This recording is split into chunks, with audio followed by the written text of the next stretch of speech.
Économie avec Mounia Benaïssa. Bonjour Mounia. Bonjour Raphaël. La venue de Lula à Paris remet donc à l'ordre du jour le Mercosur, cet accord de libre-échange entre l'Europe et plusieurs pays d'Amérique du Sud. Il est au point mort depuis plusieurs mois. Paris fait fermement opposer. Oui, et les exhortations de Lula suffiront-elles à faire changer d'avis Emmanuel Macron? Rien n'est moins sûr. La France s'oppose à ce texte dans sa forme actuelle, contrairement à d'autres pays européens. Cet accord avec l'Argentine, le Brésil, l'Uruguay et le Paraguay doit permettre à l'Union européenne d'exporter notamment plus de voitures, de machines et de spiritueux en échange de l'entrée de viande, sucre, riz, miel ou encore soja sud-américain. Écoutez les précisions de Loïc Chalavon. 1/5 de l'économie mondiale et plus de 700 millions de personnes. C'est ce que pèse aujourd'hui l'Union européenne et les 4 pays fondateurs du Mercosur, l'Argentine, le Brésil, le Paraguay et l'Uruguay. 2 mastodontes économiques qui veulent donner un coup de fouet à leurs relations commerciales. Comment? En signant un accord de libre-échange pour supprimer plus de 90% des droits de douane entre les 2 blocs. Plusieurs secteurs sont concernés, l'automobile, les machines et équipements électriques, l'industrie textile ou encore les produits viticoles. Au-delà des clauses purement commerciales, chaque partie s'engage à ouvrir ses marchés publics aux entreprises de l'autre continent. Principal point de blocage, l'agriculture.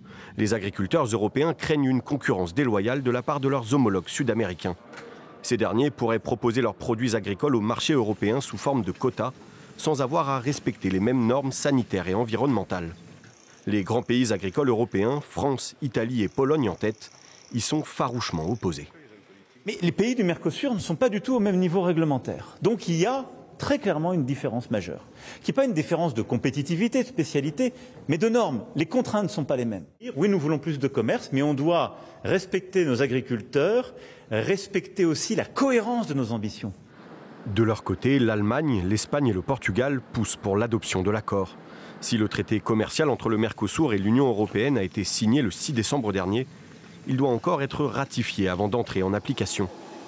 Selon la dernière analyse d'impact de la Commission européenne, un accord engendrerait 0,1% de croissance supplémentaire dans l'Union européenne à l'horizon 2032.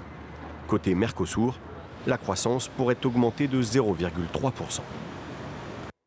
On reste en Europe, Mounia, où la BCE a de nouveau abaissé ses taux directeurs confortés par le recul de l'inflation. Oui, Raphaël, c'est la 8e fois consécutive que la Banque centrale européenne baisse ses coûts d'emprunt dans la zone euro. Depuis juin 2024, le taux de dépôt de la BCE a été réduit de 25 points à 2%, et cela pour juguler l'inflation et soutenir une économie déjà en difficulté, alors qu'on s'attend à une nouvelle hausse des droits de douane de la part de Donald Trump. On écoute la présidente de la BCE, Christine Lagarde. L'inflation se situe actuellement autour de 2%, ce qui correspond à notre objectif à moyen terme. Selon les nouvelles projections des experts de l'eurosystème, l'inflation globale devrait s'établir en moyenne à 2% en 2025, 1,6% en 2026 et 2% en 2027.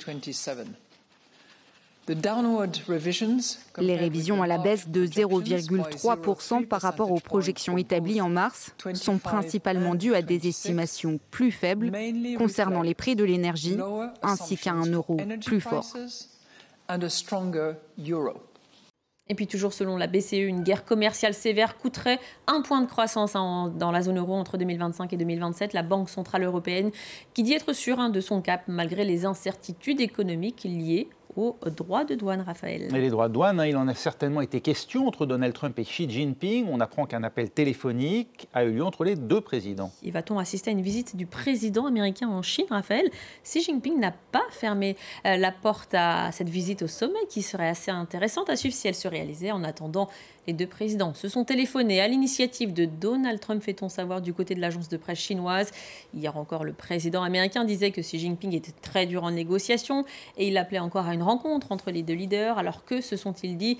Donald Trump a posté un long message sur son réseau social pour résumer cette heure et demie d'entretien.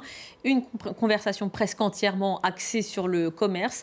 L'appel a abouti à une conclusion très positive pour les 2 pays, a-t-il écrit. Il ne devrait plus y avoir de questions concernant la complexité des produits de terres rares Nos équipes respectives se réuniront bientôt. Une invitation à une visite officielle a donc été lancée par les deux parties. Du côté de Pékin, on fait savoir que Xi Jinping a demandé à Donald Trump de changer la trajectoire des relations sino-américaines.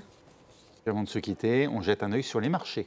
Et les bourses européennes ont terminé en ordre dispersé jeudi après une séance volatile marquée par la 8e réduction des taux d'intérêt de la BCE. À Paris, vous le voyez, le CAC 40 a perdu 0,18%, le DAX à Francfort a pris plus 20%, et à Londres, le FTSE a pris 0,11%, Raphaël.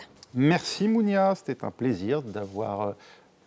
Voilà, les nouvelles de l'économie grâce à vous. Merci Raphaël. À chaque fois, votre présence a été un plaisir sur ce plateau. Bon vent, merci Mounia Benaïssa. Restez avec nous. Dans 5 minutes, on va plus loin.